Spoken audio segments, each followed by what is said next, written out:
AG2R La Mondiale vous présente C'est le Nord.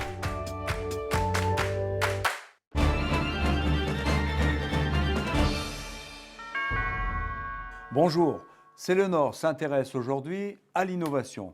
Et pour en parler, l'homme du Nord que je reçois est Grégoire Lefebvre, cofondateur du site internet Pictotravel. Bonjour Grégoire Lefebvre. Bonjour. Nous allons d'abord regarder le reportage que nous avons réalisé sur le site internet What a Nice Place. Reportage. Alors là, en termes de couleur, c'était pas mal. Parce qu'il y a du bleu, il y a du jaune. On a créé avec Anne de Berton whataniceplace.com, qui est un assistant shopping de sa déco et qui permet de trouver très facilement un ou plusieurs meubles grâce à un moteur de recherche qui se base sur des visuels. Par exemple, si vous cherchez une chaise, on va vous présenter une vingtaine de chaises sur lesquelles vous allez réagir en disant celle-ci je l'aime bien, celle-ci je l'aime un peu moins, celle-ci je l'aime bien, celle-ci non. Vous précisez votre budget et là vous obtenez une sélection personnalisée sur vos goûts en fonction de votre budget. Et si un produit vous plaît, il suffit de cliquer sur le produit et vous arrivez sur l'enseigne qui distribue le produit. Je vais vous montrer les filles, j'avais repéré des trucs sympas pour mettre dans cette cave avant. Attendez, j'arrive. On a aussi tout un service premium qui permet aux utilisateurs finalement d'être accompagnés par un designer d'intérieur à distance. Là, on va les accompagner aussi de manière très concrète sur le choix d'un meuble ou sur le choix de plusieurs meubles. Je veux changer mon canapé, ma table basse, mettre un petit tapis, un luminaire. Comment je fais pour coordonner l'ensemble sans que ça fasse un peu total look, que j'ai tout acheté dans un seul magasin? Nous en sommes à 5800 vues.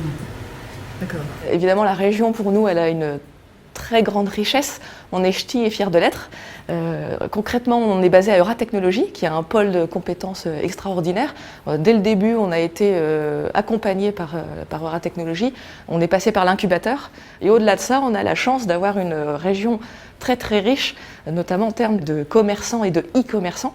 Donc finalement, les premières enseignes qui nous ont suivis sont des enseignes locales comme drawer.fr, tikamoon.fr ou même des gens comme La Redoute qui a été une des premières enseignes qui nous a suivis. Donc voilà, on est vraiment dans cet écosystème avec des enseignes qui jouent le jeu depuis le début et qui nous suivent et qui nous accompagnent. Grégoire Lefebvre, en matière d'accessibilité, le web permet de répondre à des besoins pour lesquels il n'y avait pas assez de solutions. Comment est né Pictotravel ? Alors en fait, à l'origine, Pictotravel, c'était un moteur de recherche des lieux touristiques en France. Et suite à une rencontre avec un éducateur spécialisé, on s'est rendu compte qu'il y avait une réelle demande de la part des personnes en situation de handicap d'avoir des informations sur l'accessibilité des lieux touristiques. Donc on a créé Pictotravel, un moteur de recherche des lieux, activités et moyens de transport accessibles aux personnes en situation de fragilité. Donc situation de fragilité, ça va être les personnes en situation de handicap visuel, auditif, mental et moteur, mais aussi les situations de fragilité temporaire, par exemple une personne âgée ou les familles avec poussettes. À ce jour, combien avez-vous de lieux sur votre application référencés ? Alors aujourd'hui, on a plus de 50 000 lieux dont on a les informations d'accessibilité référencées sur Pictotravel.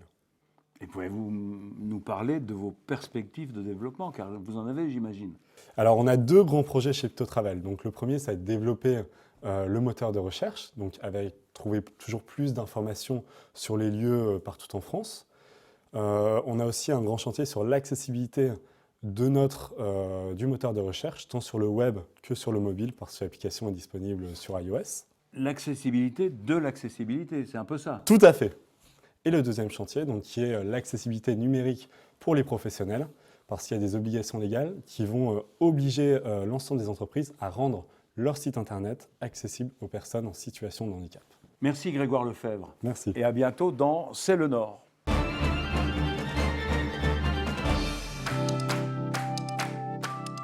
AG2R La Mondiale vous a présenté C'est le Nord.